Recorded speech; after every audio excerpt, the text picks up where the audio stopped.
दलका सबै नेता एकतिर, राजा ज्ञानेन्द्र खुलेआम एकतिर हिँड्नु भयो भने हेर्नुहोस् राजा ज्ञानेन्द्रका मान्छे, हेर्नुहोस् यी दलका मान्छे। यही पारसले पनि यही पढ्नुभयो, हिमानीले यही पढ्नुभयो। यहाँ हाम्रा त नेताका छोराछोरीहरू नम्बर ल्याउनु कि नल्याउनु सबै आलु नम्बर ल्याए पनि पढ्न त तपाईँको त फेरि ठुल्ठुला युनिभर्सिटी देखाएर फोटो खिच्नु पर्ने। राजा वीरेन्द्र चाहिँ कस्तो भने समयभन्दा अगाडि उहाँको सिक्स सेन्स भन्छ नि, त्यो सिक्स सेन्स कनेक्ट गर्न सक्ने मान्छे। यो देशले आज यो अवस्था हुनका निम्ति चाहिँ राजा वीरेन्द्र गुमाउनु, त्यही बेलामा नेपालीहरू रोएका थिए। वास्तवमा हामीले रुनुपर्ने दिन पनि आउने रहेछ। राजा वीरेन्द्रको हत्या र वंशनाश हुनु चाहिँ नेपालीहरूको लागि पीडादायी भयो र त्यहाँदेखि नै नेपालीहरूको जीवन ओह्रालो। राजा जुरुक्क उठेर आउनु त होइन, नेपाली जनताले डोर्याएर ल्याउने हो नि त।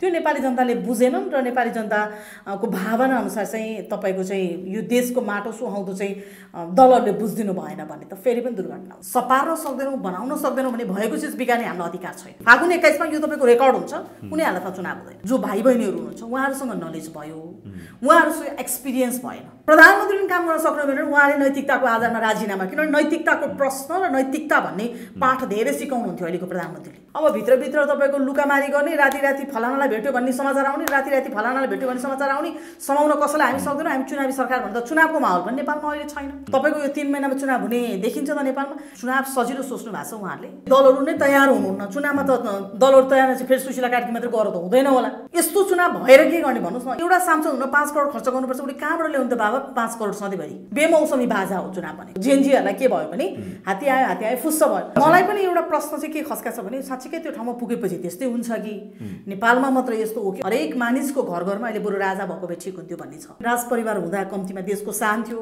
कतिवटा देशमा हामीलाई जानलाई पासपोर्टमा बन्दी थिएन, कतिवटा कुरामा हामीलाई पाबन्दी थिएन।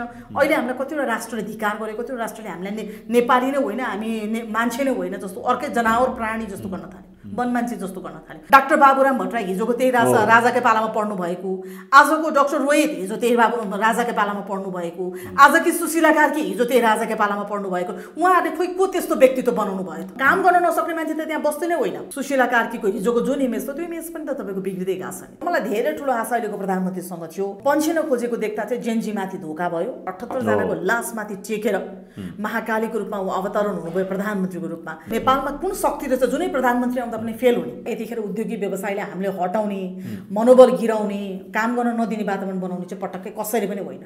कुनै पनि मान्छे एउटा मात्रै दोषी हुँदैन क्या, एकतर्फी हुँदैन, दुवैतर्फी दोषी हुन्छ। स्वागत छ एजिनाजी। नमस्ते एजिनाजी। प्रधानमन्त्री सुशीला कार्की हुनुहुन्छ, उहाँ अहिले जेएनजी प्रतिनिधिहरूसँग दलहरूसँग वार्ता गर्दै हुनुहुन्छ। यसो त सरकारको पनि चर्को आलोचना भइरहेको छ। सुशीला कार्कीले बाहिर बस्दाखेरिमा भ्रष्टाचारीलाई चाह्यो भने 5 दिनमा कारबाही गर्न सकिन्छ भन्नुहुन्थ्यो। अहिले बल्ल म फाइल खोल्छु, हामी भ्रष्टाचारीका फाइल खोल्छौँ पनि भन्दै हुनुहुन्छ। चुनाव गराउने म्यान्डेटो भन्दै हुनुहुन्छ। सुशीला कार्कीको कहिलेकाहीँ त्यो कुरा सुन्दाखेरिमा उहाँले गर्न के खोज्दै हुनुहुन्छ भन्ने प्रश्न पनि उठिराखेको छ। कसरी हेर्नु भएको छ अहिलेको सरकार? यो जेएनजीको जुन माग थियो, जेएनजीको जुन आन्दोलन थियो, त्यो आन्दोलनले मूल्य पायो कि पाएन? अब एउटा कुरा चाहिँ जेएनजीलाई जुन तरिकाले हेरेको थियो र जेएनजी जुन तरिकाले नेपालमा आन्दोलन गरेर एउटा नयाँ सिराबाट आएको थियो र एउटा आशा भरोसा पनि थियो। वास्तवमा दलहरूले राम्रो गर्न नसकेपछि विकल्पको रूपमा, वैकल्पिक एउटा शक्तिको रूपमा जस्तो गरी जेएनजी हुँदा आएको थियो। पार्टी नभए पनि एउटा ठुलो शक्ति हो, समूह थियो। तर अहिले पनि आशा भरोसा जेएनजीसँग छ, नभएको होइन। जसले यो आन्दोलनको सुरुवाती गर्दाखेरि तपाईँको लास्ट एन्डिङमा वार्ता भयो, त्यो वार्ता हुने बेलामा जसरी तपाईँको जेएनजीले एउटा विश्वास गरेर भनाइ नै एउटा छ कि पितालाई बिदा गरेर माता ल्याइयो भनेर होइन, र न्यायले पनि बुझ्नु भएको, हरेक घटना प्रकृति बुझ्नु भएको, र आफू सरकारभन्दा बाहिर रहँदा कट्टु आलोचना जसको पनि गर्न सक्ने, सत्यलाई सत्य र असत्यलाई असत्य भन्न सक्ने व्यक्तित्व नेपालले फेरि प्रधानमन्त्रीको रूपमा पाएपछि त धेरैजनालाई के विश्वास थियो भने 1 महिना होइन, प्रधानमन्त्री सुशीला कार्की प्रधानमन्त्री बन्नु भइसकेपछि चाहिँ उहाँले 1 हप्ताभित्र तपाईको चाहिँ भ्रष्टाचारीलाई कारबाही गर्नुहुन्छ, जसले गोली टाउकोमा हान्न ती अबोध बालबालिकामाथि लगाउनु भयो, जो त्यतिखेरको तत्कालीन प्रधानमन्त्री र गृहमन्त्री हुनुहुन्छ, उहाँलाई छानबिनको दायरामा ल्याएर उहाँहरूलाई पनि हतकडी लगाएर लिएर आउन सक्नुहुन्छ। त्यति मात्र होइन, सिंहदरबार र तपाईको चाहिँ सर्वोच्च अदालत जल्दाखेरि नेपाल प्रहरी अथवा त्यो भित्र बसेर काम गर्ने युनिटले के हेर्यो, यो विषयमा तथ्य सत्य छानबिन गर्नुहुन्छ। धेरै वर्ष मेहनत लगाएर बनाएको संसद भवन जलाइएको छ, त्यो जलाइएको भवन भित्र कसरी मान्छे प्रवेश गरे र कुन कुन द्वारबाट प्रवेश गरे त्यो विषयमा पनि प्रधानमन्त्रीलाई राम्ररी थाहा छ र उहाँले चाहिँ कारबाही गर्नुहुन्छ भन्ने विश्वास थियो। तर यहाँले भन्नुभएको चाहिँ दिन प्रतिदिन उहाँले चाहिँ समय मात्र व्यतीत गरेर चुनाव गर्नका लागि मात्रै म बनेको, म भ्रष्टाचारलाई कारबाही गर्न पनि बनेको होइन, म केहीका लागि पनि बनेको होइन भन्ने खालको जुन आफूलाई एउटा आइटम खडा गर्नुभयो, यसले गर्दा चाहिँ प्रधानमन्त्रीसँग धेरैवटा प्रश्न तेर्सिएको छ र त्यो प्रश्नमा प्रधानमन्त्रीले उत्तर दिन सक्ने ठाउँ छैन। हजुर, भने तपाईँले पनि अपेक्षा गर्नुभएको थियो प्रधानमन्त्री सुशीला कार्कीबाट? प्रधानमन्त्रीको जुन तपाईँको हाउभाउ, बडी ल्याङ्ग्वेज, बाहिर बस्दाको उहाँको चाहिँ हकी स्वभावको भनेर पनि उहाँको नाम चर्चामा हो। उहाँको तार्किक तपाईँको जुन क्षमता र उहाँको हकी स्वभावको त्यतिखेर पनि प्रधान न्यायाधीशको बेलामा चाहिँ महाभियोग लगाउने बेलामा पनि सर्लक्क कुनै पनि विवाद नगरिकन छोड्न सक्ने त्यो ताकत हुनुभएकी महिलालाई अब त उहाँलाई त केले रोक्छ त होइन? त्यो एउटा भनौँ न तपाईँको त्यो चिट्ठा परेको जस्तो भाग्य उदय भएको अहिले प्रधानमन्त्री बन्ने उहाँको कुनै सपना सोच नभइकन उहाँ चाहिँ प्रधानमन्त्री बन्नुभएको। अब त म अपराधीलाई कारबाही गर्छु भन्दाखेरि अलिकति भरोसा योग्य व्यक्ति हुनुहुन्थ्यो र मलाई धेरै ठुलो आशा अहिलेको प्रधानमन्त्रीसँग थियो। तर अब प्रधानमन्त्री बनेको यतिका दिनसम्म हुँदा पनि केही पनि समस्या हल गर्न सक्दैनौँ। हामी त चुनावी सरकार हो भनेर हाम्रो म्यान्डेट चुनाव मात्रै हो भन्दै हुनुहुन्छ। अब पन्छिन खोजेको देख्दा चाहिँ जेनजीमाथि धोका भयो। हिजोको दलहरूले जसरी धोका दिनुभएको थियो आज पनि जत्रो आन्दोलन भए पनि झन् ठुलो धोका भयो। दलहरूबाटै तपाईँको अझै पनि त्यहाँ खेलबाडी भइराखेको छ र यो चिजले गर्दाखेरि चाहिँ जहिले पनि तपाईँको बालोटारमा फलानो समूह जित बाजाबाज भनेर समाचार सुनिन्छ। त्यसले गर्दाखेरि चाहिँ यो चाहिँ अत्यन्तै दुःखद कुरा हो जस्तो लाग्छ। हजुर, इन्जिनियरजी यत्रो आन्दोलन भयो, यत्र युवाहरूले रगत गुमाए, यत्रो संरचना ध्वस्त भएको छ, यो आन्दोलनले परिवर्तन र आशा लाग्दा जे कुराहरू थियो त्यो पायो कि पाएन? अब उहाँले जसरी घाइते परिवारहरूलाई भेट्न गइरहनु भएको छ, घाइते र मृतक परिवारका आफन्तहरूलाई जसरी भेटिरहनु भएको छ, जसरी उहाँले दुःख व्यक्त गरिरहनु भएको छ, उहाँको दुःखमा म छु भन्नुभएको छ, त्यसमा मलम लगाउँछु भन्नुभएको थियो। अब 78 जनाको लास अहिलेसम्म आएको सूचना अनुसार 78 जनाको लासमाथि टेकेर महाकालीको रूपमा उहाँ अवतरण हुनुभयो प्रधानमन्त्रीको रूपमा। उहाँले केही गर्नुहुन्छ होला, सत्य र असत्य छुट्याउनुहुन्छ होला भन्दाखेरि अहिले उहाँले जसरी तपाईँको चाहिँ किनारा लगाउन थाल्नुभयो सत्य कुराको, त्यो देख्दा चाहिँ अहिले चाहिँ मलाई धेरै ठुलो विश्वास अब छैन हेर्नुहोस्। र अर्को पनि के विश्वास छैन भने तपाईँको जेनजीको घाइते परिवार र मृतक परिवार चाहिँ अघि पछिको जसरी जनयुद्धमा माओवादीका मृतकहरू जति मरे तिनको कुनै पनि लेखाजोखा छैन। त्योभन्दा अगाडिका सयौँ आन्दोलनमा भएका तपाईँका शहीदका परिवारको लेखाजोखा छैन। त्यसै गरी एउटा आमाको काख रेत्यो होइन, एउटा देशले असल नागरिक गुमायो, भोलि भविष्य बनाउन सक्ने सिङ्गापुर तपाईँको चाहिँ मलेसिया बनाउन सक्ने युवाहरूले यो आफ्नो भविष्य बनाउन सक्ने, देशको भविष्य बनाउन सक्ने युवाहरूले ज्यान गुमाए। त्यो चाहिँ हामीलाई दुःखद लाग्दो कुरा हो। तर त्यो ज्यान गुमाइसकेपछि त्यहाँबाट उठेको तागत, त्यो रगतको तागतले त मलाई ठुलो तागत दिन्छ जस्तो लागेको थियो।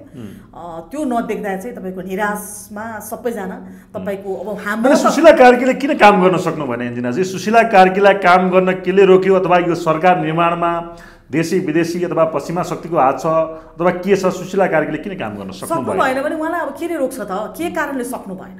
उहाँले किन सक्नु भएन उहाँले भन्नु पर्यो। र उहाँले कुन शक्तिले यस्तो नेपालमा कुन शक्ति रहेछ जुनै प्रधानमन्त्री आउँदा पनि फेल हुने?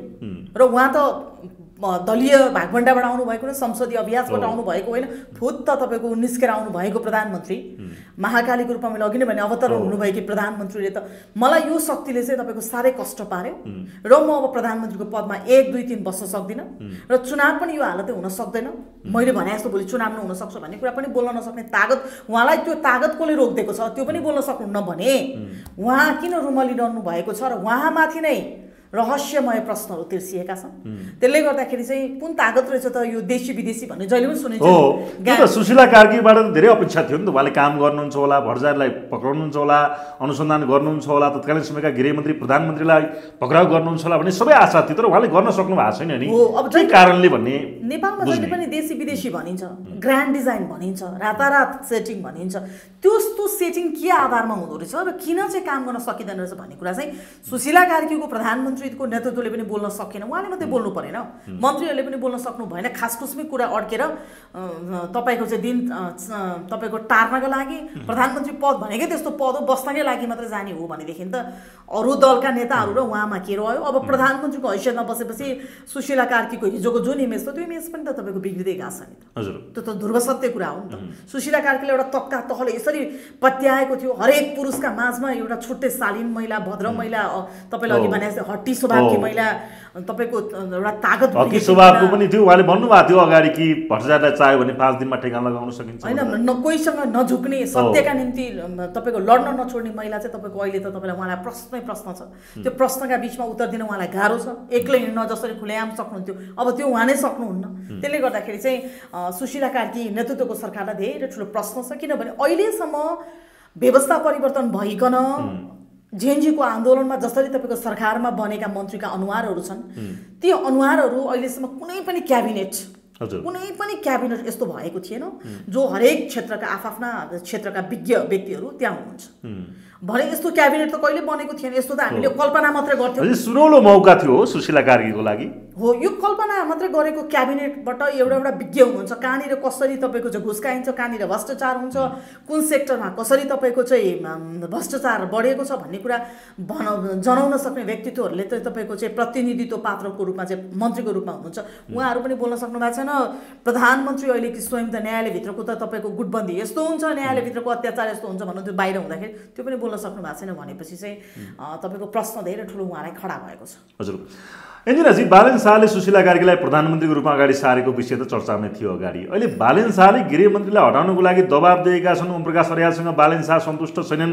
गृहमन्त्री ओमप्रकाश अर्यालले केही कामै गर्न सकेनन्, भ्रष्टाचारका फाइल खोल्न सकेनन्, अपराधीलाई पक्राउ गर्न सकेनन्, तत्कालीन समयका गृहमन्त्री प्रधानमन्त्रीलाई पक्राउ गर्न सकेनन् भनेर बालेन शाहले दबाब बढाएको विषय पनि चर्चामा छ। कसरी हेर्नु भएको छ यसलाई? अब गृहमन्त्री त वास्तवमै न्यायालय बुझ्नु भएको होइन र कानुन बुझ्नु भएको गृहमन्त्री हुनुहुन्थ्यो र एउटा जो कोही पनि आम मानिसले हिजोको तत्कालीन सरकारले गृहमन्त्री र प्रधानमन्त्रीले निर्देशन नदिकन त प्रहरले गरेर त भट्टाभट्टी त ती अवोध बच्चामाथि त गोली चलाएन। गोली चलाउनु त प्रधानमन्त्री त्यतिखेरको तत्कालीन प्रधानमन्त्री केपी शर्मा उसले पटक पटक गुन्डुमा भाषण गरेर के भनिरहनु भएको छ, मलाई थाहै छैन गोली चलाएको भन्नुभएको छ। गोली चलाएको थाहा छैन भने त्यतिखेरको स्टेसनको प्रमुख स्वचालित हतियार प्रयोग भएको थियो, ती प्रहरी थिएनन् भन्नुभएको छ। अब त्यो बेलाको स्टेसन प्रमुख र तपाईँको त्यो बेलाको इलाकाको डिएसपी, इलाकाको एसपी फलानु, तपाईँको एआइजी फलानु, तपाईँको आइजीलाई प्रश्न सोध्न सक्नु, उहाँले एक दिन अगाडि त त्यो प्रश्न सोध्न सक्नुहुन्थ्यो स्वचालित हुनु भने। अनि खर मिडियामा आएका तपाईँको चाहिँ आधारमा तिनै पढेर आएर अनि भाषण ठोकेर मलाई त थाहा भन भनेर पाउनुहुन्छ त? हत्या त्यत्रोजनाको भइसक्यो। त्यही दिन तपाईँको 11 गृहमन्त्रीले तत्कालीन गृहमन्त्री रमेश लेखकले त्यही आधारमा राजीनामा दिइसक्नुभयो असफलका नाममा। अनि उहाँले चाहिँ थाहा छैन एउटा भाग्नलाई पाउनुहुन्न। उहाँले पनि दुवैजनालाई कटघरामा ल्याउनुपर्छ, दुवैजनालाई प्रश्न सोध्नुपर्छ, घाइते योद्धाका आमाहरूले पनि त्यो प्रश्नको उत्तर सुन्न पाउनुपर्छ र जेएनजी ती युवा भाइ बहिनीहरूले जसरी आफ्नो ज्यान गुमाउनु भयो, उहाँहरूका आफन्तका घाउमा अरू कुनै पनि चिजले पूर्ति हुँदैन, त्यो मलम छैन, उहाँहरूलाई ल्याएर प्रश्न गरेर गलत छ भनेदेखि दुवैजनालाई तपाईँको चाहिँ हिरासत लगायत तपाईँको कारागार चलान नगरिकन चाहिँ त्यो घाइते परिवारले तपाईँको राहत र मुक्ति पाउँदैन। त्यसले गर्दा पनि अहिलेका गृहमन्त्रीले ल्याङ नगरिकन, प्रधानमन्त्रीले पनि ल्याङ नगरिकन कुनै पनि डर, भोलि अब प्रधान न्यायाधीश बन्नु पनि उहाँलाई छैन होइन, अहिलेको गृहमन्त्रीलाई पनि फेरि भोलि फलानु बन्नुपर्छ भन्ने छैन। त्यसले गर्दा डर कतै पनि हिचकिचाट नमानिकन उहाँहरूलाई यति काफी तपाईँको ठाउँ छ कि उहाँहरूलाई समात्नका निम्ति नडराइकन, कसैसँग तपाईँको नबिकिकन, कसैको शक्तिको भर नपरिकन चाहिँ उहाँहरूले चाहिँ त्यतिखेरको गृहमन्त्री रमेश लेखक र प्रधानमन्त्रीलाई समाउनुपर्छ। तर सक्नु भएन, उहाँले पक्राउ गर्न सकिराख्नु भएको छैन। अब सक्नु अझ गृहमन्त्रीलाई हटाउनुपर्छ भने दबाब बढेको विषय चर्चामा छ। बालेन शाहले दबाब बढायो भन्ने कुरा आइरहेको छ। यो त जायज हो। फेरि सरकारले चाहिँ कसैको दबाब प्रभावमा हामी मन्त्री परिवर्तन गर्दैनौँ भनिरहेको छ प्रधानमन्त्री सचिवालयले। होइन, यो जायज हो। अहिले पनि हटाउन सकिएन, यस्तै हो, पहिलाको जस्तै हो। याद गर्नुभएको छ कतिवटा गृहमन्त्री गठबन्धनको सरकार हुन्थ्यो, गठबन्धनका कारणले हटाउन सक्दैन थियो। अब अहिले गठबन्धन त होइन, जेएनजीले छानेका मान्छेहरू उहाँ हुनुहुन्छ। भोलि ओम प्रकाश अर्याल हटे अर्को अर्याल आउनुहुन्छ, त्यो हटे अर्को आउनुहुन्छ। त्यसले गर्दा त्यो प्रश्न होइन, काम गर्न नसक्ने मान्छे त त्यहाँ बस्दै नै होइन।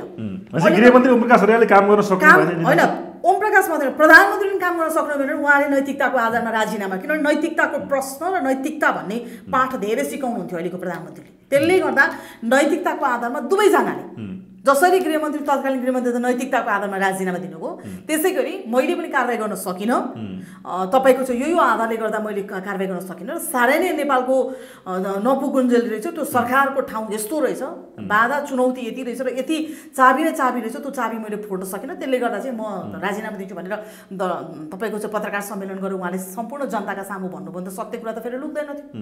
अब भित्रभित्र तपाईँको लुकामारी गर्ने, राति फलानालाई भेट्यो भन्ने समाचार आउने, राति फलानालाई भेट्यो भन्ने समाचार आउने समाउन कसैलाई हामी सक्दैनौँ हामी चुनावी सरकार भन्दा चुनावको माहौल पनि नेपालमा अहिले छैन हो चुनाव त कसैले पनि पत्याउँदैन फागुन 21 मा हुन्छ फागुन 21 मा चुनाव हुँदैन एन्जिनाजी त्यसो कुनै हालतमा गर्ने तरिकै छैन अहिलेको सरकारले भएको चुनावको लागि हामी वातावरण बनाउँदै छौं भनेर विभिन्न छलफल अगाडि बढाएको छ निर्वाचन आयोगलाई भनिराखेको छ वातावरण चुनाव हुँदैन फागुन 21 मा बनाउनु र चुनाव हुनु जुन डेट घोषणा गरिएको छ त्यो डेटमा चुनाव हुनु र वातावरण बनाउनु फरक हो वातावरण बनाउनु भनेको के हो अर्को 6 महिना एक्सटेन्ड गरेर पनि वातावरण बनाउन सकिन्छ वातावरण बनाउनु भनेकै त्यो फागुन 21 मा चुनाव हुन्छ भने हामीले चुनाव त धेरैचोटि त भोट हालेका छौं चुनावको माहौल कस्तो हुन्छ प्रतिनिधि पात्रलाई तपाईको कसरी समावेश गरिन्छ टिकट बाँड्ने बेलामा तपाईको आफ्नो पार्टी भित्र कसरी तपाईको संगठन बलियो बनाएर लगिन्छ जुन एरिया जुन क्षेत्रमा उठ्यो त्यसका निम्ति के प्रचार विभागदेखि लिएर सम्पूर्ण चीज के होमवर्क गरिदिन्छ त्यो सबै हामीले थाहा पाएका कुरा हो अनि कहाँ छ त तपाईको अब मंसिर पुस माघ फागुन तपाईको यो 3 महिनामा चुनाव हुने देखिन्छ त नेपालमा भएका जेनजीमा घाइते भएका जेनजीलाई टाउकोमा गोली हान्न लगाउने भएको गृहमन्त्री र त्यतिखेरको प्रधानमन्त्री त समाउनु अहिलेको गृहमन्त्री सक्नु भएको छैन चुनाव सजिलो सोच्नु भएको छ उहाँहरूले यति सजिलो गरी नेपालमा अब चुनाव हुन सक्छ एउटा समूहले नमाने अर्को समूहले मान्छ अर्को समूहले नमाने अर्को समूहले मान्छ समूह मिलाउँदा तपाईको चुनाव हुने मिति खुस्केला जस्तो भइसक्यो चुनाव त कुनै हालतमा फागुनमा हुँदैन प्रधानमन्त्री सुशीला कार्कीले फागुन 21 मा चुनाव गराउन सक्नुहुन्न देशमा होइन उहाँको होइन उहाँलाई मात्र दोष किन दिनु भने माहौलै त्यस्तो छ उहाँहरूको आधा घण्टा वार्ता भयो भने बाजाबाज भइरहेको छ सर्वपक्षीय मिटिङमा सुनिराखेका छौँ जेनजीले फलानु भन्यो माग राख्यो बाज्यो फलानु दलले फलानु भन्यो माग राख्यो हरेक दलका तह तब्काका तपाईँको आफ्ना मागहरू एजेन्डाहरू छन् अनि ती एजेन्डाहरू सुन्नु पनि पर्यो त्यो सुन्दा तपाईँको चुनावको त विषयमा उहाँहरूले त्यो तपाईँको प्रसङ्गै उठाउन पाउनु भएको छैन कसरी चुनाव हुन्छ चुनावका लागि पनि त मतपेटी हो एमाले त अब चुनावमा सहभागी नहुने भनेर भनिसकेका छ अनि भने उहाँहरुका कतिवटा कुरा त अझै दलहरु नै तयार हुनुहुन्न चुनावमा त दलहरु तयार नछ फेरि सुशीला कार्की मात्र गर त हुँदैन होला हैन फेरि बालेन मात्र गर त हुँदैन होला दलहरु पनि जानु पर्ला दलहरु नै तयार हुनुहुन्न नेपाली कांग्रेसको आन्तरिक किचलो छ तपाईको सभापति को बनाउने एमालेको तपाईको यो हालतले हामी नजानी माओवादी मौन छ अहिले चुनावको विषयमा अनि यसरी कसरी चुनाव हुन्छ चुनाव त हुने छाटकाट छैन हेर्नुस् तर चुनाव नभए पनि कम्ती चुनाव नभए पनि देशमा के होला यस्तो अस्थिरता छ देशमा अन्योलता छ पहिला भन्दा झन् खराब अवस्थामा देश जाँदैछ यदि चुनावै भएन भने झन् अवस्था के होला चुनाव नभए पनि चुनाव भएर के भयो त अस्ति भर्खर भएको चुनावले के गर्यो त संसद विघटन गर्नु पर्यो कि परेन यस्तो चुनाव भएर के गर्ने भन्नुस् न यसलाई राम्रोसँग धोई पखाली गरेर अहिले भएको संरचना तपाईको बिग्रेको संरचना भत्केको संरचना अनुभवका आधारमा हामीले फाल्नुपर्ने चिज फाल्न सकेनौं भने आर्थिक भार बोकेर अरूबाट ऋण खोजेर ल्याएर दुई चार जना पात्र फेरेर चुनावको प्रणाली फेरियो त जबसम्म चुनावको प्रणाली फेरिदैन जबसम्म नेपाली अनुहारका निम्ति र नेपाली माटोलाई सुहाउँदो खालको तपाईको जो चुनाव प्रणाली ल्याइदैन भद्दा कसैका लागि बोक्दै भनेका भरले बोकेको प्रणालीको आधारमा हिँड्नुपर्छ भने अनि एउटा सांसद हुन 5 करोड खर्च गर्नुपर्छ उले कहाँबाट ल्याउनु त बाबा 5 करोड सधैँभरि कुन चाहिँ देशसँग सधैँभरि 5 करोड माग्ने कसको दलले भन्ने त सधैँभरि कसको झोले भन्ने त सधैँभरि त्यसरी त तपाईको चलेन नि त त्यसले गर्दाखेरि चुनाव अहिले यो जेनजीहरुले पनि प्रत्यक्ष प्रधानमन्त्री भन्ने हो प्रत्यक्ष निर्वाचित कार्यकारी प्रधानमन्त्री भनिराखेका छन् प्रत्यक्ष कार्यकारी प्रधानमन्त्री विदेशमा रहेकाले भोट हाल्न पाउनु पर्यो भनिराखेका छन् अब यही विषयमा तपाईको किचलो भएर 5-7 महिना जाला जस्तो भइसक्यो फागुन 21 मा सुशीला कार्कीले प्रधानमन्त्रीले चुनाव हुन्छ भनेर तपाईको तर्कको कुतर्क कसरी गरिरहनु भएको छ चुनाव हुने डेट हामीले फिक्स गर्यौं चुनाव यो आधारमा हुन सक्दैन मैले यो काम गरे भन्नै पर्दैन उहाँले 2-3टा काम फटाफटी गर्न थाल्नु भयो भने चुनाव 2 वर्षपछि भए पनि केही बिग्रिदैन त्यो भनाइ मात्र हो हजुर यो मैले तपाईको टेलिभिजन मार्फत भने चुनाव अब 2 वर्षपछि भए पनि बिग्रिदैन के कारण म भन्दिन्छु यो सरकारले राम्रोसँग काम गर्नु पर्यो म्यान्डेट दिएको छ नि त यसलाई यसलाई अधिकार छ कि सम्पूर्ण चीज गर्न सक्ने ताला चाबी आफ्नो हातमा छ नि त न दलले रोक्छ उसलाई अब न कुनै दलले तपाईको भोलि सरकार भत्काइदेला भन्ने डर छ उसलाई उले राम्रोसँग ताला चाबी भएको यो बेलामा उले राम्रो काम गरेर व्यथितिको विरुद्धमा लडेर भ्रष्टाचार मात्रै थोरै एउटा दायरामा ल्याइदियो भने पनि धेरै ठुलो राहत हुन्छ के नेपाललाई अनि चुनाव गर्दा पनि हुन्छ प्रणाली तपाईको कस्तो बनाउने भद्दा बनाउने कि नबनाउने संहिताको विषयमा के गर्ने प्रदेशको विषयमा के गर्ने अझै धेरै यावत कुराहरू छन् यहाँले भन्नुभएको छ विदेशमा बसेका नेपालीहरुको तपाईको चाहिँ मतको अधिकार कसरी सुनिश्चित गर्ने हैन तपाईको मतपेटिका कसरी सुनिश्चित गर्ने धाँधली कहाँ हुन्छ कुन कुन धाँधलीमा हामी बा कम्प्युटराइजमा जाने अब अरु यो यी हाम्रो छिमेकी राष्ट्रहरु कम्प्युटराइजमा गइसकेका छन् हामी पनि त्यसरी जाने कि त्यो प्याटर्नमा बल्ल तपाईको अब अनि त्यसपछि त्यो प्याटर्नमा गयौं त्यो प्याटर्नमा हामी प्रसंगमा कुरा गर्न थाल्यौं भने चाहिँ तपाईको चुनावको माहौल हुन्छ अहिले त मैले त फिट्टिकै चुनावको माहौल देखाएको छैन बेमौसमी बाजा हो चुनाव भनेको कुनै हालतमा चुनाव हुने मैले देखाएको छैन हजुर फागुन 21 मा यो तपाईको रेकर्ड हुन्छ कुनै हालतमा चुनाव हुँदैन अब यहाँ जेनजी भन्ने बिचहरूमै मत भिन्नता देखिन्छ एन्जनाजी। कोही जेनजी भनेर सागा ढकाल लगायतका मान्छेहरू पनि अहिले बालुवाटारभित्र प्रवेश गरेका छन् जेनजीको नाममा। र विभिन्न जेनजीहरू, कोही जेनजीहरू पार्टी खोल्ने, कोही जेनजीहरू सिंहदरबार अगाडि प्रदर्शन गर्ने, कोही माइतीको अगाडि प्रदर्शन गर्ने, कोही घाइते अवस्थामा प्रदर्शन गर्ने, यो अवस्थालाई अहिले कसरी हेर्नु? अब हेर्नुहोस् न, जेनजीको पनि ठुलो एउटा समूह हो, यो एउटा उमेर समूह हो जेनजी भने। त्यो उमेर समूहको हरेक व्यक्तिको आफ्नो इच्छा आकाङ्क्षा हुन्छ। यहाँनिर जेनजीको हाम्रो प्रब्लम के भइदियो भने विश्वभरिमै त्यसै गरी चलाएर छ। जेनजी समूह जसरी आयो, त्यो जेनजी समूहको मेन नेता कोही पनि हुनुहुन्न, सबैलाई नेता मान्नु भएको छ। यहाँले भन्नुपर्छ आफ्नो किसिमको म्यानिपुलेसन छ, आफ्नो किसिमको। विराज ढुङ्गाना जेनजी अब पार्टी खोल्ने तयारीमा छन् हो। अब कोही आन्दोलन गरिराखेका छन्, कोही आन्दोलन गर्ने भनेका छन् हो। अब कसरी हेर्नु? सबैजनाले प्रत्यक्ष कार्यकारी प्रधानमन्त्री पनि भनेर त्यो मिसन र मोटो बनाउनु भएको छैन। कसैले कोही राजा ल्याउनुपर्छ भन्ने जेनजी पनि छ। अब कोही राजा ल्याउनुपर्छ भन्ने जेनजी, कोही प्रत्यक्ष प्रधानमन्त्रीको कुरामा छ, कोही संहिता खारेज गर्नुपर्छ, कोही संविधान र धर्मनिरपेक्षता मात्रै खबरदार भनिरहेका छन्, कोही यो भद्दाबो फाल्नुपर्छ भनेका छन्। यो त के हो भने उहाँहरूसँग चाहिँ नलेज भयो, जो भाइ बहिनीहरू हुनुहुन्छ उहाँहरूसँग नलेज भयो, उहाँहरूसँग एक्सपिरियन्स भएन होइन। नलेज र एक्सपिरियन्स फरक चिज हो नि त। उहाँले एक्सपिरियन्स गर्न पाउनु भएको छैन केही कुरा पनि, यो गर्यो भने के होला भन्ने एक्सपिरियन्स छैन। नलेज हुँदैमा तपाईँको एक्सपिरियन्स पूर्ति हुँदैन, के भन्छ एक्सपिरियन्स हुँदैमा नलेजको पूर्ति हुँदैन। यो दुईटा एकअर्काको अभिन्न अङ्ग हुन्। त्यसले गर्दा भाइ बहिनीसँग नलेज छ, यिनीहरूले धेरै ठुलो सपना बोकेर देश नै कस्तो बनाउँछु भन्ने सपना बोकेका छन्। तर हाम्रो जो माताश्री हुनुहुन्छ, सबैको रिप्रेजेन्टेटिभ गरेको देशकी एउटा मैले भने तपाईँको माता, उहाँले चाहिँ यो कुरा के बुझ्दिन पर्यो भने हरेक जेएनजीलाई जसरी उहाँले बालोटारमा बोलाएर आधा घन्टा एक घन्टा तपाईँको टकरावको स्थिति छ, त्यो टकराव मिलाउनु पर्यो, न्युट्रलाइजेसनमा लानु पर्यो। साँच्चीकै देश प्रत्यक्ष कार्यकारी प्रधानमन्त्रीको प्रणालीमा जाने हो त? यो छ बाबु व्यवधानहरू। साँच्चीकै देश तपाईँको संहिता खारेज नगरिकन यही भद्दा प्रणालीमा जाने हो त? फेरि त्यसो भए त अरू दलले गरेको र हामीले गरेको के फरक हो? उही कार्यकर्ता भर्तीका निम्ति मात्रै हो त भन्ने कुरा चाहिँ अहिलेको तपाईँको प्रधानमन्त्री अभिभावकत्वले बुझाइदिनु पर्यो भाइ बहिनीलाई। नम्बर 1। नम्बर 2, यहाँले भन्नुभएको चाहिँ सबैले भनेको कुरा के पनि पुग्दैन। माग त जसले जे राखे पनि मिल्छ। बहुमतले के माग राख्छ त्यही माग पुरा गर्नुपर्छ। र त्यो अभिभावक कुर्सीमा बसेर त्यो उमेरको मान्छेले चाहिँ यी नाति नातिना उमेरका भाइ बहिनीहरूलाई के सिकाउन पर्छ भने सही यो हो, गलत यो हो। यो गलत बाटोमा हिँड्दाखेरि हिजो हामीले मध्यरातमा ल्याएको संविधानका आधारमा आज तिमीहरूले नै दलहरू आफ्नै हामीले भोट दिएका दलहरूले रातारात बालोटारदेखि सबै ठाउँबाट भगाउनु पर्यो। कुनै व्यवस्थामा प्रधानमन्त्री भाग्नु भएको थिएन, तिमीहरू पनि आक्रोशमा आएर भगायो। उहाँहरूले विदेश भगाउनुहुन्थ्यो, तिमीहरूले यी देशै भगाएको त हो नि, अन्त भगाएको त होइन जेएनजीले त फेरि होइन। त्यसले गर्दाखेरि यो सबै कुरा चाहिँ प्रधानमन्त्रीले जेएनजीहरूसँग राम्रोसँग भन्न पर्यो। र यहाँले भन्नुभएको चाहिँ जेएनजी भाइ बहिनीहरूले पनि घरै पछि कोठै पछि होइन तपाईँको चाहिँ मान्छे पछि नारा राख्न थाल्नुभयो, तपाईँको चाहिँ मान्छे पछि तपाईँको डिल गर्न थाल्नुभयो भने त कहीँ पनि पुगिँदैन। उहाँहरू एकीकृत हुनु पर्यो, जेएनजीहरू पनि। जेएनजीले पार्टी पनि खोल्नु पर्ने हो। एकीकृत भएर आउनु भयो भने ठिक छ नि, किन चलाउनु सकेका छैनन्? र आज विश्वका देशहरू हेर्नुहोस् त, धनी राष्ट्र त धेरै सानो उमेरका मान्छेहरूले चलाएर धनी राष्ट्र बनाइदिएका छन् नि। तपाईँहरू डेट एक्सपायर हुनुभयो भने त मलाई चित्त बुझाएको छ क्या दलहरूलाई। डेट एक्सपायर हुनुभयो नि, मलाई त राम्रो अहिले त शेरबहादेवाको दम्पति लाग्यो, राम्रोसँग छोडेर जानुभयो। त्यतिको त्यागी पनि चाहिन्छ कि राजनीति भने। तर उहाँहरूमाथि पनि आरोप छ, उहाँहरू जसरी यहाँबाट जाँदाखेरिमा भिआइपी कक्ष पनि प्रयोग नगरिकन हिँडेर जानुभएको छ मजाले। तर सिङ्गापुर पुगेपछि उहाँहरू व्हिल चेयरमा बसेको दृश्यले सामाजिक सञ्जाल तातिराखेको छ। तपाईँले कसरी हेर्नु भएको छ? अब व्हिल चेयरमा बस्ने, हेलिकप्टरमा बस्ने भन्ने चाहिँ म किन पहिलो कुरा त सरकारले उहाँलाई जानै दिन हुँदैन थियो भन्ने कुरा उठिरहेको छ। होइन, हेलिकप्टरमा बस्ने व्हिल चेयरमा बस्ने चाहिँ म त्यता चाहिँ म जान्न। यहाँले भने चाहिँ यो सरकारले उहाँहरूका दुई चारवटा चिजमा अनुसन्धान छ भने, हामी कुनै पनि चिजमा अनुसन्धानको दायरामा पर्ने जस्तो देखियो भने हामीलाई नै अदालतले अथवा प्रहरीले निगरानी राखेको छ भने नसोधी हो, त्यहाँबाट तपाईँको चाहिँ अपोइन्टमेन्ट नलिई अथवा त्यहाँबाट हामीले चाहिँ जान्छु भने रेस्पोन्सिबल पेपर नलिकन जान पाइँदैन। अब खुइ जानु भएको छ, त्यो जान चाहिँ सरकारले रोक्नु पर्थ्यो, त्यो निगरानी गर्नु पर्थ्यो। डाँडो कट्न नदिने भनेको थियो सरकारले, पासपोर्ट रोका रद्द गर्ने भनेको थियो, केही गर्न सकेन हो। लास्टमा आएर उहाँहरूले के पनि गर्न नसकेको, सरकारले चाहिँ के पनि कसैलाई पनि के पनि गर्न नसकेको देख्दा त प्रधानमन्त्री बन्नका लागि मात्रै 78 जनाले ज्यान गुमाएको जस्तो भयो। जेएनजीहरूलाई के भयो भने हात्ती आयो फुस्स भयो। र म अहिले पनि के सुझाव दिन्छु भाइ बहिनीहरूलाई भने तपाईँहरूले ल्याउनु भएको सपना हो, पुराना फालिनुपर्छ, नयाँको भविष्य दिनुपर्छ।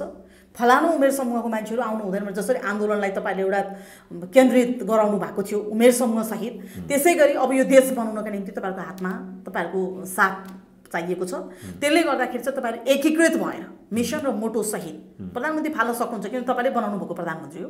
काम गर्नु भएन गृहमन्त्री फाल्न सक्नुहुन्छ, तपाईँले बनाउनु भएको गृहमन्त्री हो।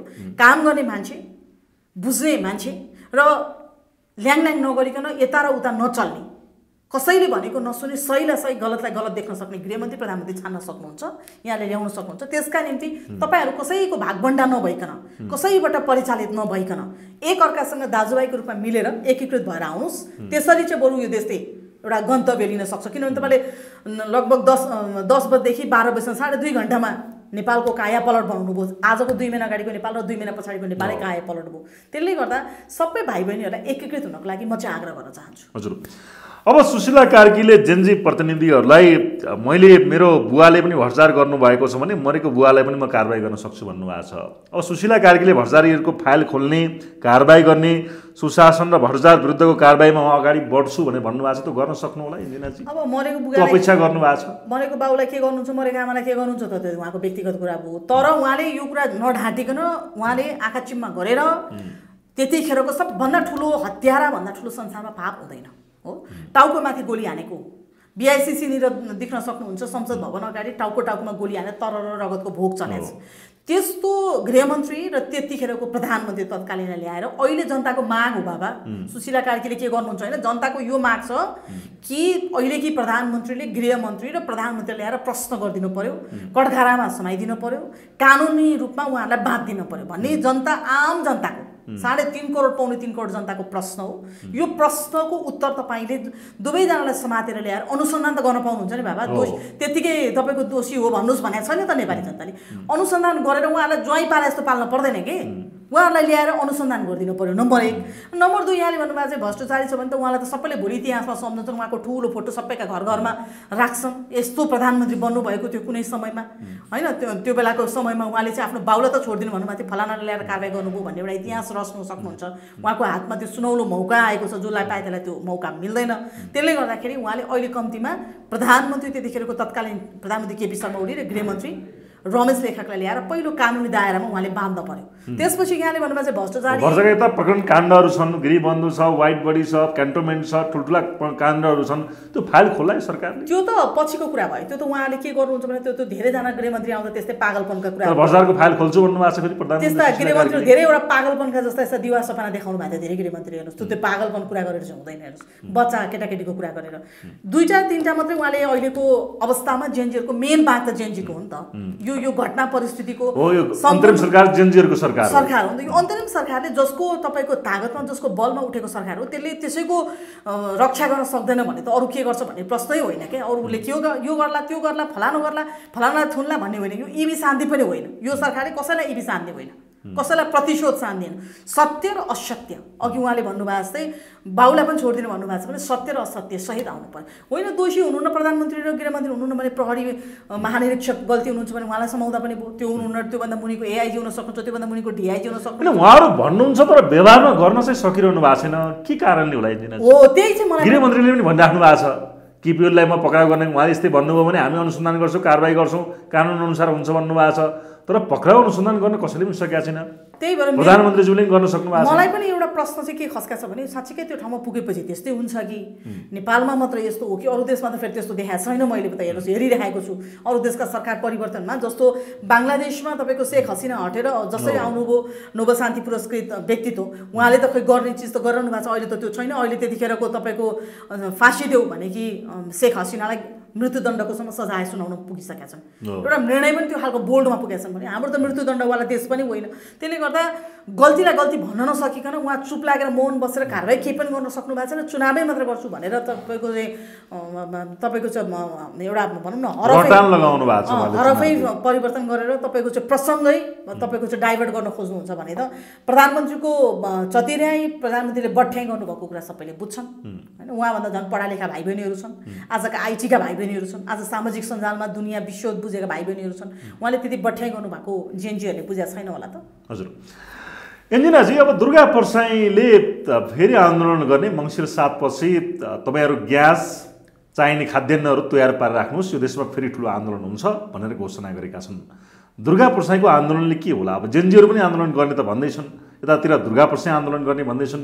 देशमा फेरि के हुँदैछ? होइन हामीले हाम्रो देश गृहयुद्धमा लगेर हाम्रो देशलाई चाहिँ के बनाउने, युक्रेन बनाउने कि हाम्रो देश अमेरिकै जस्तो बनाउने कि हाम्रो देश बेलायत बनाउने कि सानो भए पनि बेलायतको रूपमा हामी आफ्नो देशलाई स्थापित गर्ने कि नेपालीमा लडाएर ल दुर्गा प्रसादले आन्दोलन गर्नुभयो, फेरि जेएनजी समूहले आन्दोलन, फेरि दलले आन्दोलन गर्यो। जाने को तल भनौँ न, दुर्गा प्रसादकोमा जाने नि त्यही नेपाली, जेएनजीकोमा जाने पनि त्यही नेपाली, दलहरूले गरेकोमा जाने पनि त्यही नेपाली। लास्टमा त जो यो घोषणा गर्नुहुन्छ उहाँहरू त तपाईँको धेरै डिस्टेन्समा बस्नुहुन्छ, उहाँहरू धेरै पछाडिको लेयरमा बस्नुहुन्छ, मरेर मार्न। 76 जनाले आन्दोलन गरेर ज्यान गुमाएको 2 महिना नहुँदै फेरि आन्दोलन कुरा आएको छ। त्यो भएर आन्दोलन मात्र होइन, अब त तपाईँको एउटा सेफ ल्यान्डिङ देशलाई गर्नका निम्ति पनि, किनभने विदेशी क्रीडास्थल बनिसकेको छ, हरेकका घर घरमा यो विषयमा चर्चा हुन थालेको छ।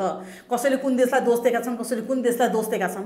होइन, छिमेकी मुलुक दुईवटा अर्थतन्त्रको यत्र बलिया देशसँग हामी तपाईँको चाहिँ तरुलको ढुङ्गामा बसे जस्तो गरी बसिराखेका छौँ। त्यसले गर्दा अब तपाईँको सेफ ल्यान्डिङका निम्ति आन्दोलन होइन, डायलगबाट, वार्ताबाट, तपाईँको सहमतिको आधारमा सर्वपक्षीय सरकार बनाएर, अहिलेको पनि सर्वपक्षीय भएको छैन नि त, सर्वपक्षीय सरकार बनाएर चुनावको मिति घोषणा गरेर यो संरचना कहाँ भद्दा भयो, कहाँ हामी ऋणको भार भयौँ। अघि भर्खरै मैले एउटा सामाजिक सञ्जालमा हेरेको थिएँ, 53 अर्ब रुपियाँ यहाँ त तपाईँको ऋणको भारी हामी फेरि बोक्दैछौँ। जन्मेको बच्चाले त्यो टाउकोमा कति ऋणको भारी हामी बोकाउने, त्यो पापको भारी फेरि जन्माउने बाबुआमाले कति गर्ने, अब सन्तान जन्माउने कि नजन्माउने, यो प्रश्न पनि यावत धेरै ठुलो प्रश्न उठिसकेको छ। त्यसले गर्दाखेरि अहिलेको आन्दोलनको आवश्यकता भन्दा पनि देशलाई सहमतिको आवश्यकता छ। सहमतिको गाँठो बाँध्न पर्यो, त्यो गाँठो फुक्न नदिनका निम्ति कुनै विदेशीले होइन, नेपाली मिलेर। हिजो महेन्द्र राजाको पालामा पनि यस्तो भएको थियो, त्रिभुवनको पालामा पनि उहाँ तपाईँको इन्डिया भागेर जानु परेको थियो। अहिले दलहरू त बरु कहाँ भाग्नु भएको छ, हेलिकप्टरले मजाले भगाएको छ र सेनाले राम्रो रक्षा गरिदिएको छ, होइन र? एउटा दाजुभाइले धपाउँदा अर्को दाजुभाइले त बोक्नु भएको छ। राजा त्रिभुवन त यहाँबाट भागेर त्यो बेलामा तपाईँको सब परिवार छोड्दाखेरि अहिलेको राजा ज्ञानेन्द्रलाई छोडेर उहाँ त नातिलाई छोडेर त उहाँ त दिल्ली जानुभएको, दिल्लीमा वार्ता भयो। नेपालमा आन्दोलन चर्केकोमा 12 बुँदे सहमति दिल्लीमा भयो। त्यसरी चल्यो यो देश र तपाईँको विभिन्न कालखण्डमा। त्यसपछि संविधान जारी भयो, नागाबन्दी खेप्यौँ, हामीले कति नै भएको छ, धेरै महिना त भएको छैन, धेरै वर्ष त भएको छैन, तपाईँ हामीले हेर्दा हेर्दै यस्तोसम्म भोग्यौँ र जेएनजी आयो। अब हामीलाई सहमतिको गाँठो चाहिएको छ। कुनै देशी विदेशीले फलानु मिल होइन, हामी सबै एकजुट भएर मिलेर हामीले एउटा यस्तो तागत निर्माण गर्नु छ र यो देशका निम्ति पहिला सुहाउँदो, पहिला नेपाली भएर त बाँच्न पाउनु पर्यो नि, अनि सबै कुरा आउँछन्। नेपाली भएर बाँच्न मिल्ने स्थिति चाहिँ दुर्गा प्रसादले आन्दोलन गर्छु भने पनि गराउनु, अहिले नै त्यो सक्नु पर्यो। आन्दोलन माध्यम होइन है, हजुर, किनभने माओवादीले आन्दोलन गरेर त्यो माध्यम हुन्थ्यो भने सेफ ल्यान्डिङमा आउँदैन थियो कि, माओवादी शान्ति प्रक्रियामा आउँदैन थियो। त्यसले गर्दा आन्दोलन अहिलेको ठुलो तपाईँको चाहिँ कुनै पनि हल होइन, निकास होइन। आन्दोलन देशको समस्या हो। आन्दोलन बिना र कुनै देशी विदेशीले इसारा नगरिकन तपाईँ हामी मिलेर चाहिँ यो देशलाई निकास दिनु पर्यो। हजुर एन्जिनाजी, अब यो अवस्थामा चाहिँ विशेष गरी अलिकति अन्यलताका बिचमा छ। कतिले अब यहाँ राजावादीहरू फेरि चाहिँ राज संस्था ल्याउनुपर्छ भनेर आन्दोलन घोषणा पनि गर्दैछन्। अब हामी फेरि सडकमा आउँछौँ, देशलाई अन्तिम विकल्प भनेको राज संस्था नै हो भनेर राजावादीहरू पनि सल्भ लागेको अवस्था छ कि अहिले। यो अवस्थामा देशमा राज संस्था आउने सम्भावना पनि कतै देखिन्छ के छ? कतिले अब यो सबै अवस्थाभन्दा बरु उपयुक्त चाहिँ भनेकै राज संस्था हो कि देशलाई भड्खालोमा पुर्याउनु भन्दा राज संस्था ल्यायो भने सबै कुरा ठिक हुन्छ भन्ने विश्लेषण पनि गरेको पाउँछौँ। राजावादी फेरि सडकमा आउने कुरा गर्दैछन्, यसलाई कसरी हेर्नु भएको छ? अनि 10 वर्ष 12 वर्ष एउटा टिनेजरसँग भएको गणतन्त्रले देश कहाँ पुर्याएर भन्नुहोस् त? आज देशको आर्थिक भार, हामी नेपाली जनसङ्ख्या पनि त त्यही अनुसार बढेका त छौँ नि। 53 अर्ब रुपियाँ तपाईँ र मेरो टाउकोमा ऋणको भारी बोकेका छौँ। देश केही पनि भएको छैन, खाडल छ, आर्थिक केही पनि छैन, टाठै पल्टेको छ। घर घरमा भोलि नुन खाने पैसा छैन, घर घरमा चामल खाने पैसा छैन, हामी भोकमारीले मर्न पनि सक्छौँ। तर तपाईँको के थियो भने राज परिवार हुँदा कम्तीमा देशको शान थियो। कतिवटा देशमा हामीलाई जानलाई पासपोर्टमा बन्दी थिएन, कतिवटा कुरामा हामीलाई पाबन्दी थिएन।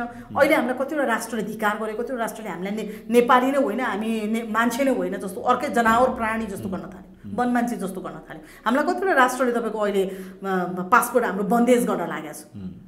हाम्रो सिपहरू यहीँ प्रयोग हुन्थ्यो, हस्तकला यहीँ प्रयोग हुन्थ्यो। त्यो हस्तकला हेर्न विदेशीहरू आउँथे, कस्ता कस्ता म्युजियमहरू थिए, कस्ता कस्ता चिजहरू थिए। आज ती सबै विदेशीमा बाध्य बनाउने को हो त यो? अनि हिजोको राज परिवारले के पनि बिगारेको छ भने त अवश्य पनि हिजो र आज जहिले पनि हेर्नुहोस्, हिजो मेरो बाजेको पालामा के थियो, मेरो पालामा के भयो भन्ने कुरो घर घरमा त तपाईँको चाहिँ प्रसङ्ग चर्चा, घर घरमा त यो विषयमा तपाईँको चाहिँ मूल्याङ्कन हुन्छ भने उहाँहरूले ल्याउनु भएको व्यवस्था र हिजो राज परिवारले यो देशका निम्ति माटोका निम्ति ल्याएको उहाँहरू बस्नुभएको त्यो व्यवस्था हेर्दाखेरि त दुइटै क्यालकुलेसन गर्दा त यो त जम्मै खाडल परेको छ त, जहाँ पनि पुगालै पुगाल्छ।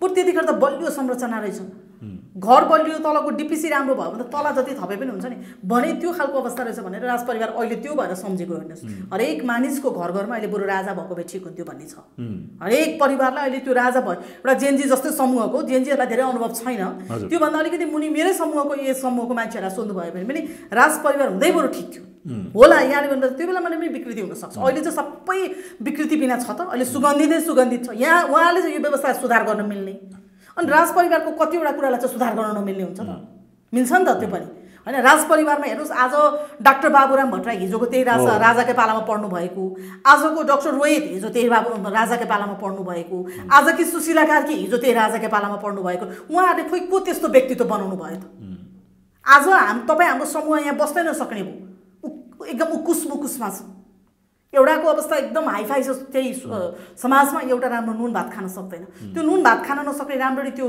तपाईँको दिनको ल्यान्ड क्रुजर दिनकै फेरेर जान सक्ने त्यो तबकासँग गएर बोल्न सक्दैन अनि त्यस्तो धनी र गरिब बिचको यस्तो खाडलको स्थिति राजपरिवार हुँदा त थिएन नि त हजुर त्यसले गर्दा नेपाललाई सुहाउँदो आवश्यक भनेको राजस्थान नै हो त्यसले गर्दा विदेशीले पनि पत्याएको कहिले बदनामको रूपमा नहेरेको एउटा स्ट्यान्ड लिन सक्ने हो नि त त्यतिखेर राजपरिवारले हुन्छ सेक्युरिटी र म परराष्ट्रको नीति मात्रै चाहिँ म फलानु देशलाई दिन्छु भने त सायद राजपरिवार कहिले पनि जाँदैन थियो आखिर देश त फेरि रहँदैन थियो त्यो त उहाँहरूले दुःख गरेर बनाएको देश हो नि त यो त उहाँहरूको परिवारले उहाँहरूको तपाईँको चाहिँ पुस्ताले बनाएको देशमा हामी राज गरिरहेछौँ तर हामीले यसमा राज गर्यौँ पनि म भन्दिनँ हामीले यही चिजलाई पनि बिगारिदिनु हुँदैन त सपार्न सक्दैनौँ बनाउन सक्दैनौँ भने भएको चिज बिगार्ने हाम्रो अधिकार छैन जेनजी आन्दोलनपछि राजसंस्थाको कुरा पनि चुलिएको थियो तर बिचमा त्यो राजसंस्थाको आन्दोलनलाई अथवा राजसंस्था आउने कुरालाई बिचमा रोकियो यसलाई कसरी हेर्नु भएको छ कसले रोकेको चाहिँ म भन्दिनँ हेर्नुहोस् कुनै पनि कुरा राजनीतिमा कहिले पनि तपाईँको गणितीय हिसाबले आजको भोलि जादुको छडी हुँदैन भोलि राजसंस्था जेनजी आन्दोलनपछि त राजसंस्था चाहिन्छ भनेर चर्चा पनि चलिएको थियो अहिले पनि एक रात त भोलि राजसंस्था आउँछ भन्ने चर्चा त्यो चाहिँ सामाजिक सञ्जालको हल्ला हो हेर्नुहोस् एआईले बनाए जस्तो तर जादुको छडी जस्तो गरी आजको भोलि गणितीय हिसाब हुँदैन राजनीतिमा भोलि यो देशले अबको यही बाटो हो र राम्रोसँग राजसंस्था ल्याउन सकेन र एउटा अभिभावक कोही न कोहीलाई त मान्नु पर्यो नि त अभिभावकको त भूमिकामा राजपरिवारलाई राख्न सकेन हाम्रो धर्म संस्कृति जोगाउन सकेन हामी नेपाली किन हुने त हामी नेपाली हुनुको अर्थ के छ त हाम्रो पनि आफ्नो एउटा किसिमको पहिचान छ नि त थाइल्यान्डको एउटा पहिचान होला अमेरिकाको एउटा पहिचान होला भारतको एउटा पहिचान हामी नेपालीको एउटा पहिचान छ नि त चन्द्र र सूर्यको झन्डा बोकेर हामी हिँड्न सक्ने अवस्था भयो भने हामी किन नेपाली हुने त भन्नुहोस् त अब यो पासपोर्ट किन समाउने त राजा ज्ञानेन्द्र शाहले चाहिँ दलहरूको सहमति भयो भने म राजा बन्न तयार छु पनि भन्दै हुनुहुन्छ यसलाई कसरी हेर्नुहुन्छ अब राजा र दलको नेतामा यही फरक हुन्छ दलको नेताले दुईजना पार्टी मिलेर 138 भयो भने प्रधानमन्त्री भोलि बिहानै बन्नुहुन्छ त्यही भएर हेरेको हेरै हुन्छ हेर्नुहोस् मध्यरातमा पनि एउटासँग बन्छ सरकार त्यसको भोलिबाट ढल्यो भने हेरेको हेरै हुन्छ त्यो एउटा पार्टी राजा भनेको यही फरक हो त्यतिखेर पनि उहाँले के भन्नुभयो नेपाली जनताले चाहेन त्यतिखेरको 7 दलले मलाई चाहँदैनन् भने जनताको नासो जनतालाई भनेर पत्रकार सम्मेलन गरेर छोड्नु भएको हो अहिले पनि दलहरूको सहमति बिना नेपाली जनताको सहमति बिना म आउँदिनँ भन्नु त उहाँको त्यो स्वाभाविक हो त्यो धेरै खुल्ला दिल हो त्यो ठुलो हृदय हो त्यो विशाल छाती हो भन्छु म चाहिँ किनभने उहाँलाई अनुभव लिनु छैन नि त त्यो कुर्सीमा बस्दा कस्तो हुन्छ त्यो कुर्सीमा बस्दा पाए म के गर्छु म राजा हुन पाए यस्तो हुन्थ्यो भने उहाँले पावर लाउनु भएको छैन नि त पावरै लाउनु भयो भने त अहिले दलका नेता एकतिर राजा ज्ञानेन्द्र एकतिर हिँड्नुभयो सडकमा भने दलका सबै नेता एकतिर राजा ज्ञानेन्द्र खुलेआम एकतिर हिँड्नुभयो भने हेर्नुहोस् राजा ज्ञानेन्द्रका मान्छे हेर्नुहोस् यी दलका मान्छे अहिले पनि यही अवस्थामा पनि त्यसले गर्दाखेरि यी भाइ बहिनीहरू कुनै एउटा तह तबकाको भाइ बहिनीहरूले पनि राजा त्यसै चाहेनन् होला नि त हजुर यो सबै कुराहरू व्यवस्था देखेर अब जनताहरूले वास्तवमै राजसंस्था खोजेका हुन् राजा भएन भने यो देशमा गृहयुद्ध सुरु भएको छ हेर्नुहोस् एउटा दललाई एउटाले उचाल्दिने एउटा दललाई एउटाले उचाल्दिने गर्दा यो देश त कत्रो नै छ गृहयुद्ध त सुरु भइसकेको छ धर्मका नाममा हुन्छ जातिको नाममा हुन्छ धनी र गरिबका नाममा हुन्छ तपाईँले लगाउनु भएको पोसाकका नाममा हुन्छ मैले लगाएको पोसाकका नाममा हुन्छ यसरी त गृहयुद्ध हुन्छ हेर्नुहोस् त्यसले गर्दा फलानु घरमा तपाईँको 4 व्यञ्जन खान्छ म यो 2 व्यञ्जन मात्रै किन खाने भनेर पकाएको भात लुटपाट हुनसक्छ पकाएका खाने लुटपाट हुनसक्छ त्यो अवस्था त दलहरूले ल्याइसक्नु भएको छ तर यो अब पनि अझै पनि तपाईँको बुद्धि पुऱ्याएर सेफ ल्यान्डिङ गर्यो भने 2 घण्टामा नेपालमा मध्यरातमा चेन्ज भएको जस्तो अवस्था देशको परिवर्तन भएको जस्तो 2 घण्टामा चाह्यो भने अझै पनि सेफ ल्यान्डिङ हुन्छ नेपाल र राजपरिवार अपरिहार्य किन भयो भने यो देशका निम्ति अपरिहार्य भयो हजुर अहिले राजसंस्था यहाँसम्म यसरी राजसंस्था चाहिँ छायामा पर्नुमा स्वर्गीय राजा वीरेन्द्रलाई मान्छेले सम्झिन्छन् किनकि राजा भनेको वीरेन्द्र राजा भए बेलामा जुन किसिमको राजाको चामिङ थियो राजसंस्थाप्रति मान्छेको विश्वास थियो त्यो गुम्यो कि भन्ने चर्चा पनि चलिन्छ। तपाईँले कसरी सम्झनुहुन्छ अब राजा मान्छेको वीरेन्द्रलाई? स्वभाव हो। हिजो त्यही राजा वीरेन्द्र रानी ऐश्वर्यालाई पनि उडाएका थिए कुनै बेलामा, त्यही एउटा तह तब्का पनि थियो होइन। अब त्यही राजा ज्ञानेन्द्रलाई पनि उडाएका थिए, फेरि अहिले त्यही राजा ज्ञानेन्द्रकै नाममा पनि मैले आलोचना अथवा उहाँको बारेमा चाहिँ बयान गरेको सुन्छु। त्यही राजा त राजा वीरेन्द्र शाहलाई कसरी सम्झनुहुन्छ? होइन, राजा वीरेन्द्र चाहिँ कस्तो भने समयभन्दा अगाडि उहाँको सिक्स सेन्स भन्छ नि, त्यो सिक्स सेन्स कनेक्ट गर्न सक्ने मान्छे। त्यो बेलामा बौद्ध ल्याउने बेलामा धेरै ठुलो आन्दोलन भएर देशमा धेरै ठुलो विस्फोट हुन सक्थ्यो। तपाईँको चाहिँ कति राम्रो सेफ ल्यान्डिङ गर्नुभयो होइन। त्यसपछि 58 सालमा तपाईँको चाहिँ राजा वीरेन्द्रको हत्या हुनुभन्दा अगाडि 52 सालमा जसरी तपाईँको देशमा द्वन्द्व चलिरहेको थियो, 58 सालसम्म पुग्दा उहाँको हत्या नभएको भए सायद मलाई लाग्छ मिलाउने भन्ने थियो त्यतिखेर, म अलिक बच्चै थिएँ। उहाँले त्यो माओवादीलाई पनि शान्ति प्रक्रियामा ल्याएर अर्कै तरिकाले देशलाई डाइभर्ट गर्न सक्नुहुन्थ्यो। यही संविधान पनि यस्तो खालको मधेसलाई पाखा लगाउने, मन परेकालाई काखा राख्ने खालको संविधान उहाँले निर्माण गर्न दिनुहुन्न थियो। देशी विदेशीलाई पनि यसरी चलखेल गर्न दिनुहुन्न थियो। हाम्रो सरकार बन्ने राष्ट्र संस्था कमजोर बनेको राजा वीरेन्द्र शाहको हत्याकाण्ड पछि हो।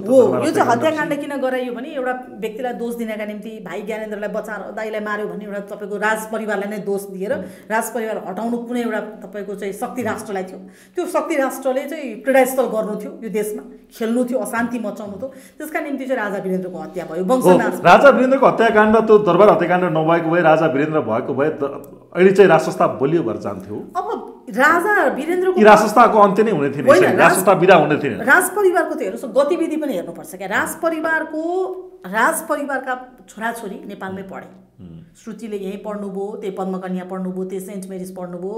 राजा दिपेन्द्र के अरे युवराज दिपेन्द्रले बुढा नीलकण्ठ पढ्नुभयो, यहीँ पढ्नुभयो। पछि पो बेलायत पढ्नुभयो, त इचन पढ्नुभयो। त यही पारसले पनि यहीँ पढ्नुभयो, हिमानीले यहीँ पढ्नुभयो। यहाँ हाम्रा त नेताका छोराछोरीहरू नम्बर ल्याउनु कि नल्याउनु सबै आलु नम्बर ल्याए पनि पढ्न त तपाईँको त फेरि ठुल्ठुला युनिभर्सिटी देखाएर फोटो खिच्नुपर्ने। बाबुआमाका निम्ति फलानु युनिभर्सिटी बाबुआमाको वेट अनुसारको फलानु मन्त्री भनेपछि त्यो मन्त्रीको निम्ति चाहिँ यो स्कुल हाल्नुपर्ने भन्ने देखाउनु पर्ने। त्यसले गर्दाखेरि झन् तपाईँको एउटा शिक्षा प्रणाली नै एकदमै खस्कँदो गयो। नम्बर 1 राजा वीरेन्द्र हुँदा के राम्रो थियो के नराम्रो थियो भन्दा पनि नराम्रा चिजहरू हटाउन सकिन्थ्यो नि त। नराम्रो राज संस्थाको यो सम्मको अवस्था हुनुमा राजा वीरेन्द्र नहुनुको कारणले पनि भनेर मान्छेले चर्चा गर्छ। होइन, देशको अवस्था यो हुनुको कारण म त राज परिवार भन्दिनँ। हेर्नुहोस्, यो देशले आज यो अवस्था हुनका निम्ति चाहिँ राजा वीरेन्द्र गुमाउनु, त्यही बेलामा नेपालीहरू रोएका थिए। वास्तवमा हामीले रुनुपर्ने दिन पनि आउने रहेछ। राजा वीरेन्द्रको हत्या र वंशनाश हुनु चाहिँ नेपालीहरूको लागि पीडादायी भयो र त्यहाँदेखि नै नेपालीहरूको जीवन ओह्रालो लाग्यो। नम्बर 1। नम्बर 2, अहिले भएको राज संस्थालाई पनि हामीले अब जोगाउन सकेनौँ, संरक्षण गर्न सकेनौँ। आखिर राजा जुरुक्क उठेर आउनु त होइन, नेपाली जनताले डोर्याएर ल्याउने हो नि त। त्यो नेपाली जनताले बुझेनन् र नेपाली जनताको भावना अनुसार चाहिँ तपाईँको चाहिँ यो देशको माटो सुहाउँदो चाहिँ दलहरूले बुझिदिनु भएन भने त फेरि पनि दुर्घटना हुन्छ। यो 2 महिना राम्रो सेफ ल्यान्डिङ भयो, चुनाव त भएकै हो त अस्ति, किन दुर्घटना भयो त? फेरि पनि दुर्घटना हुन्छ। देश त फेरि गृहयुद्धमा जान्छ। एउटा तब्काले हार्ने बित्तिकै अर्को तब्कालाई त छोड्नेवाला छैन। अब त त्यस्तै बनाएको छ समाज। जसले जहाँबाट पेस्तोल झिके पनि हुन्छ, जसले जहाँबाट जसलाई मार्दै पनि हुन्छ होइन। त्यसले गर्दाखेरि अवस्था एकदम भयावह छ। यहाँ कुनै निकाय छैन, यहाँ कोहीसँग डर छैन, यहाँ कोहीसँग लाज छैन, शरम छैन। त्यो अवस्था चाहिँ समाजमा तपाईँको चाहिँ एउटा सृजना भइसकेको छ। त्यो अवस्थाको विकास भइसकेको छ। यो विकासलाई हामीले अब अगाडि बढ्न नदिकन सेफ ल्यान्डिङ गऱ्यौँ भने अझै पनि सेफ ल्यान्डिङ हुन्छ।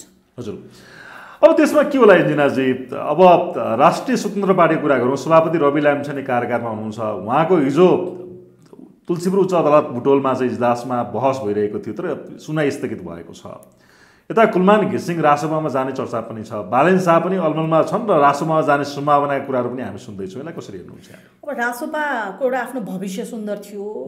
पार्टी सभापति यस्तो विभिन्न काण्डमा मुछिनु हुँदैन थियो। एउटा व्यक्तिलाई 5वटा मुद्दा भनेको मुद्दाको नौसिङ भन्छन्। उहाँलाई 5वटा 7वटा काण्डले उहाँलाई जसरी रुमल्यो। अब आफ्नो मुद्दा मिलाउँदा मिलाउँदै पार्टी हेर्न पाउनु भएन। आफू त यहाँ हिरासतमा मुद्दा लडिरहनु भएको छ। यसले गर्दा पार्टी दुर्घटनामा त पुग्यो। अभिभावक गुमिसकेछ कि राजा वीरेन्द्रको वंशनाशले देशलाई आज यो भाँच्यो। पार्टीलाई त धेरै ठुलो घाटा लाग्यो। तर पनि उहाँ न्याय प्रणालीमा लडिरहनु भएको छ। मलाई लाग्छ न्यायको मूर्तिमाथि उहाँलाई पनि भरोसा छ, नेपाली आम जनतालाई पनि भरोसा छ। त्यही प्रकृतिको मुद्दामा दलका नेताहरू खुलेआम हिँडेर भाग्न पाउने, पैसा बाहिर लान पाउने, त्यही प्रकृतिको मुद्दामा मेरो भागमा परेको पैसा तिर्छु दामासैले भन्न पनि नपाउने, अथवा पाउँदैन ल नियम छैन, त्यो कानुनमा त्यो नियम छैन भने तपाईँको हिजोको त्यो ऋषिकेश पोखरेलको श्रीमती र ऋषिकेशलाई पनि समाउनु पऱ्यो। एकै दिन धरोटी एकै दिन छुट्न मिलेन। कुनै पनि सहकारीको काण्ड लागेका व्यक्तिलाई समय हाल्नु पऱ्यो त्यसो भए त होइन र दोषी र तपाईँको निर्दोषको आधारमा होइन। काण्ड जो मान्छे मुसिन्छ भने त्यसलाई समाते गरेर नेपालमा कानुन त्यस्तै बनाउनु पर्यो होइन भने त रवि लामिछानेमा त सौतनी व्यवहार गरेर त हुँदैन हेर्नुहोस् र अर्को कुरा यहाँले भन्नुभएको चाहिँ कुलमानी घिसिङ गए पनि यहाँको रामबहादुर गए पनि कुलमानी घिसिङ राजसभामा जाने चर्चा पनि हरिबहादुर गए पनि श्यामबहादुर गए पनि म चाहिँ के देख्छु भने रासपाको भविष्य सुन्दर बनाउनका निम्ति पहिला पार्टी सभापति जोगाउनुहोस् नम्बर 1 रवि लामिछानेलाई सुशीला कार्की प्रधानमन्त्री भएपछि उहाँ जेलमुक्त हुने सम्भावना छ भनेर चर्चा पनि गरिएको छ किनभने उहाँले कुनै बेला रवि लामिछानेलाई दुःख दियो यता कुदाइयो उता कुदाइयो दियो भनेर भन्नुभएको थियो न्यायको आशा त गरेको छ नि त होइन उहाँ न्याय बुझ्नु भएको व्यक्तित्व भएको भएर र उहाँले कहाँनिर अन्याय भयो रवि लामिछाने भनेर छर्लङ्ग पारिदिनु भएको भएर पहिला आफू यो सरकारमा हुनुभन्दा पहिले त्यही भएर उहाँसँग भरोसा र विश्वास चाहिँ नेपाली जनतालाई छ 11 लाख मत दिनुभएको त्यो मत दिनुभएका जनताहरूलाई पनि झन् विश्वास छ सुशीला कार्कीले आएर चाहिँ उहाँ निक्लिने होइन सुशीला कार्कीले यो आधारमा चाहिँ रवि लामिछाने निर्दोष हुनुहुन्छ भनेको भएर चाहिँ उहाँले राहत दिनुहुन्छ भन्नेमा विश्वास हो मलाई पनि त्यो विश्वास छ हजुर अब कुलमानी घिसिङको कुरा गरौँ कुलमानी घिसिङले डेडिकेट ट्रङ्क लाइनमा चाहिँ उद्योगिक व्यवसायको लाइन काट्नु भएको छ व्यवसायहरू अहिले सडकमा आएर प्रदर्शन गरिराखेका छन् र देशको अर्थतन्त्र ध्वस्त भएको अवस्थामा कुलमानी घिसिङ आफू प्राधिकरणमा हुँदाखेरिमा पुरानो रेसिपी साध्नुभयो प्राधिकरणमा अर्को मान्छे नियुक्त गर्नुभयो अहिले उद्योगिक व्यवसायहरूलाई मारमा परेका उद्योगिक व्यवसायलाई झन् मारमा पार्नुभयो भन्ने विषय पनि चर्चामा छ कसरी हेर्नु अब यो कोरोनाको लहर जस्तो अहिले देशको अवस्था छ हेर्नुहोस् कतिको घरबार बिन हुनुभएको छ कतिको यत्तिकै समूह मिलेर आगो लगाइदिएको भरमा आगो लागेको छ होइन कतिको क्षतिपूर्ति भएको छ कतिको बेरोजगार रोजगारी एउटा सृजना गर्ने थलोलाई बेरोजगारको रूपमा परिवर्तन गरिएको छ त्यसले गर्दा यतिखेर उद्योगिक व्यवसायलाई हामीले हटाउने मनोबल गिराउने काम गर्न नदिने वातावरण बनाउने चाहिँ पटक्कै कसैले पनि होइन कुनै समूहले पनि होइन नेपालमा रोजगारी सृजना गर्नका निम्ति अझ इन्डस्ट्रीहरू चाहिएको छ 2500 को चाहिँ रोजगारी गुमेको भन्ने कुरा होइन इन्डस्ट्रीहरू अझ इन्डस्ट्रीहरू चाहिएको छ नेपालमै बसेर नेपाली बाँच्न पाउनुपर्छ भएका इन्डस्ट्री कल कारखाना कुनै हालतमा बन्द हुनु हुँदैन हिजो भिरकुटी कागज कारखाना बन्द हुँदा हामीले वास्ता गरेर आज हाम्रो हालत यो भयो आज कागज खरिद गर्नु पर्यो भएको जुत्ता कारखाना हामीले बन्द गर्यौँ आज हामी जुत्ता अन्तबाट आयात गर्न निर्यात गर्न सबै गर्न सक्ने भयौँ त्यसले गर्दाखेरि यो कुराहरूलाई चाहिँ हामीले राम्रोसँग मनन गरेर अहिलेको तपाईँको ऊर्जा मन्त्री त झन् सबै कुरा बुझ्नु भएको ऊर्जा दिनुभएको हैन ऊर्जा पनि दिन सक्नु पर्यो उहाँले अहिलेका व्यापारीहरूलाई ऊर्जा दिन सक्नु पर्यो व्यवसायीहरूलाई ऊर्जा दिन सक्नु पर्यो ऋण तिर्दैन नतिर्नेमा अथवा पैसा नतिर्यो भन्दैमा तपाईँको त्यो सौतनी व्यवहार जस्तो तपाईँको मान्छेलाई फाँसी दिने सजाय दिने चाहिँ मलाई लाग्छ नेपालको कानुनमा छैन उहाँको व्यवसाय चौपट पार्ने पनि नेपालको कानुनमा छैन उहाँहरूले त्यो राख्नु भएको छैन तर तपाईको चाहिँ इन्स्टलमेन्टमा हामीले लिने कि अरू देशमा त छ त त्यो सिस्टम अरू देशको अरू कुरा सिक्न मिल्ने ठिक छ एउटा व्यवसायी अथवा एउटा व्यापारीले ट्रङ्क लाइन र तपाईँको विद्युतको पैसा तिरेको छैन भने उसलाई इन्स्टलमेन्टमा लिन पनि त सकिन्छ नि त त्योभन्दा अगाडिको सरकारले पैसा किन नतिरेको त्यो सरकारको बेलाको ऊर्जा मन्त्री प्रधानमन्त्रीलाई बोलाएर प्रश्न गर्न पनि त सकिन्छ नि किन उहाँलाई छुट दिनुभयो भन्न पनि त सकिन्छ नि कुनै पनि मान्छेको एउटा मात्रै दोषी हुँदैन कि एकतर्फी हुँदैन दुवैतर्फी दोषी हुन्छ त्यतिखेरको प्रधानमन्त्री र गृहमन्त्री नच्यापेको आधारमा त उहाँहरू पनि खुसी भएर काम गरिरहनु भयो हामीलाई केही पनि फरक पर्दैन भनेर हिजोको जेएनजी आउँछ भने उहाँहरूले पनि सोच्नु भएन त्यसले गर्दाखेरि पटक्कै उद्योगिक व्यवसायलाई यहाँबाट धपाउने अथवा यहाँबाट भगाउने भएको यहाँको पैसा फेरि विदेश पठाउने काम चाहिँ ऊर्जा मन्त्रीले गर्नु भएन उहाँले यो देशको निम्ति ऊर्जा दिनुभएको मुहार देशको चम्किलो पारिदिनु भएको घन्टौँ लोड सेडिङमा बस्न बाध्य भाइ बहिनी विद्यार्थी भाइ बहिनीहरूको भविष्य नै अन्यलमा भएका भाइ बहिनीका निम्ति नै उहाँ एउटा ठुलो चम्किलो तारा भनेर उदाउनु भएको त्यसले गर्दा उहाँले यो कुरा चाहिँ बुझ्नुपर्छ जस्तो लाग्छ किनभने सत्ताको घमण्ड उन्माद सबैलाई आउँछ त्यो उन्माद चाहिँ पपुलारिटीका निम्ति अथवा मलाई कुलमान भनेर चिनोस् म यस्तो भन्नको निम्ति होइन मलाई चिनिसकेका छ कुलमान भनेर मलाई अब चिनाउन जरुरत छैन उहाँले अब राम्रै मात्रै काम गरेर सालिनताली पनि कहिलेका मान्छेलाई चिन्छ त्यसरी चिनिनुपर्छ हस् समय र संवादलाई धन्यवाद यहाँले पनि मलाई विचार राख्न दिनुभयो धन्यवाद